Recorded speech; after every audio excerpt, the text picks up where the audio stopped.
सीता जी के कारण करुणामय भगवान श्री राम राघवन सीता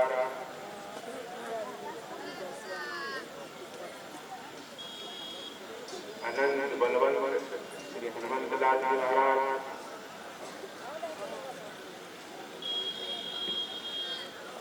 संपूर्ण इस दिव्य महायज्ञ के अनुष्ठान एवं श्री सीताराम मंदिर के स्थापक इस आध्यात्मिक नगर के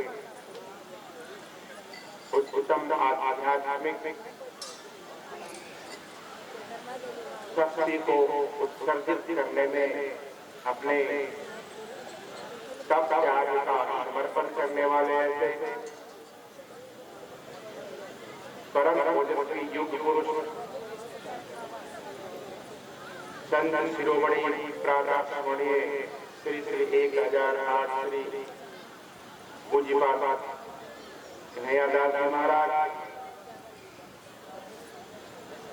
आप सभी लोग अभी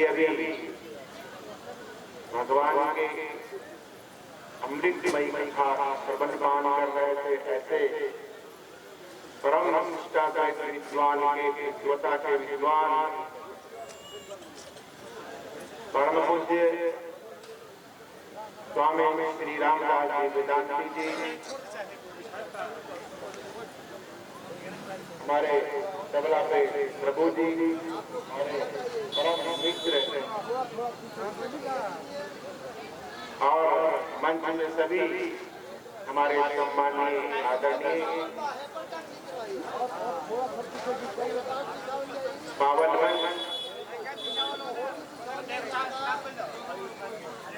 मंडप में विराजमान भगवान के अमृतमय कथा श्रवण करने के उद्देश्य से अपने जीवन को गिरफ्तार करने के लिए धन्य करने के लिए संपूर्ण रूप से योगदान करते हुए भगवत चर्चा श्रवण करने के लिए विराजमान सभी भक्तिमती माताएं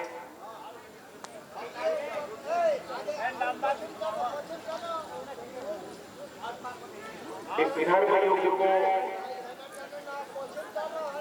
पुनः हमें सुसंस्कृत करने में सुसंगठित करने में अपने तन मन धन से इस समारोह को योगदान देकर अपने जीवन को धन्य बनाने में सभी साधक सज्जनवृंद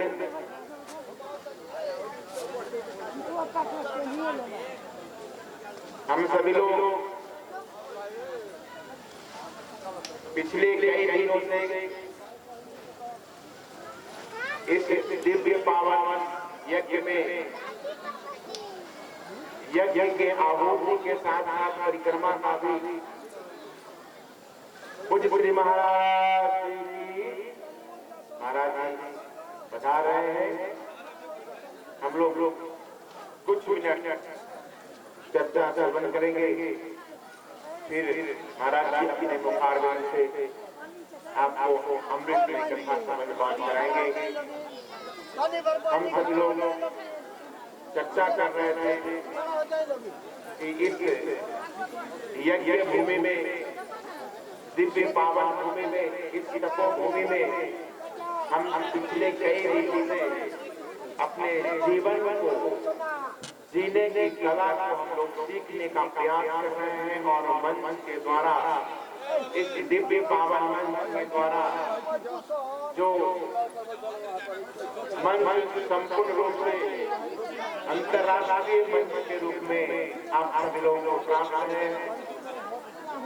जहाँ जहाँ आप सभी लोगों को स्थान प्राप्त हो वहाँ आप सभी लोग स्थान ग्रहण कर लें और शांति पूर्वक अपने जीवन के लक्ष्य को समझने का प्रयास करें कि यज्ञ के माध्यम से हमारा जीवन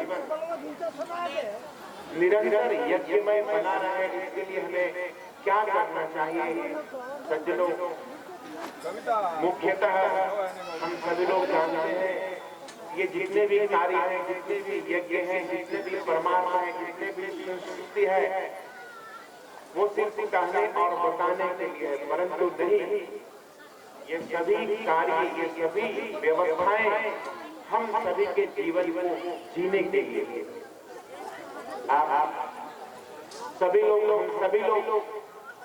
रामचरितमानस के माध्यम से परम मर्यादा पुरुषोत्तम भगवान परम परमात्मा के रूप में सच्चित आनंद के रूप में भगवान राम के नाम से हम लोग निरंतर उनकी कथाओं को सुनते आए हैं, चरित्रों को देखते आए हैं, नाट्य लीलाओं के माध्यम से। ताकि तुम जब वापस आएगी इस बारिश में तुम कैसे अकेले आओगी, मैं तुम्हें लेकर के चलूंगा। महाराज उस के अंतःकरण में उस देवत्व की स्थापना हो गई, वो जागृत हो गया और उनके चरणों में पड़ गए, प्रणाम करने लगे। तभी कहते हैं कि महाराज ये प्रणाम करने की बात छोड़ दो, अब प्रणाम करना हो तो सुबह सत्संग में आना और वहाँ से कथा भी सुनना और प्रणाम भी करना, प्रसाद ग्रहण करना। अभी का जो तुम्हारा जो कार्य है वो कर लो, फिर हम लोग सुबह, क्योंकि हमें तो कथा करनी है, सुबह लोग आएंगे सत्संग करने के लिए। उसी क्षण उसके अंतःकरण में जो बदलाव हुआ, यही धर्म है, यही सत्संग है।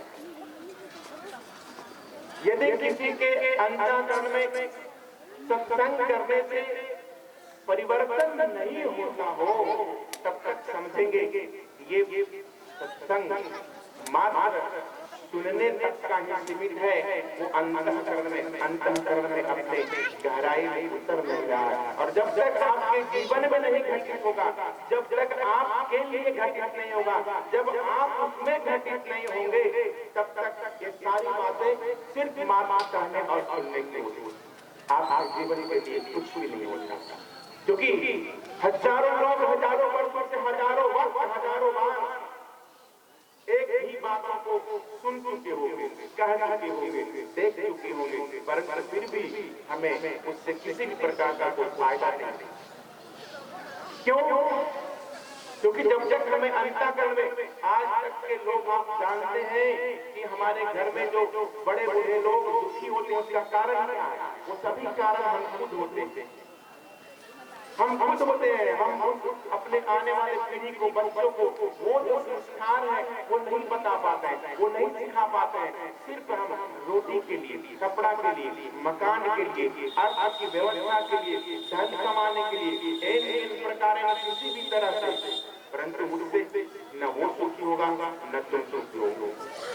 महात्मा गांधी अपने जीवन में अनेकों प्रकार का सुधार लाए, परंतु उनके बच्चे, एक ही पुत्र सारे प्रकार के कर्म करते थे, वो शराब भी पीते थे, मांस भी खाते थे, धर्म परिवर्तन करते, इतना अव्यवस्थित, ऐसे व्यवस्थित के घर में इतना अव्यवस्थित कैसे हो, आप विचार कर सकते। परंतु हम उसके लिए तैयार नहीं होते, हम अपने बच्चों को हम खुद अपने बनाने में समर्थ नहीं होते। इसीलिए रामचरितमानस में जो हम सब लोग सुनते हैं, हमें जीवन कैसे जीना चाहिए, भगवान कैसे प्रात काल उसके रघुनाथा, मात पिता गुरु नावन माथा, आई मांग सरई राजा, देख चरित्र हर्षहि मन राजा। जिस चरित्र से अपने माता पिता प्रसन्न हो, ऐसे कार्य करने से हमारा धर्म स्थापित हो सकता है। जब लोग धीरे धीरे बड़े हुए तो वो माता पिता के चरित्रों को गुणगान करने लगे। व्यास महाराज के पुत्र जब बड़े हुए, व्यास जी के लिखे हुए ग्रंथों को उन्होंने गायन करना शुरू किया। ये है धर्म, ये है व्यवस्था, ये है संस्कृति। तो आज हम सभी लोग यहीं पे मैं अपनी वाणी को विराम देता हूँ। महाराज अपने मुखारविंद से भगवान के अमृत में कथा साधन कराएंगे। श्री राम जय जय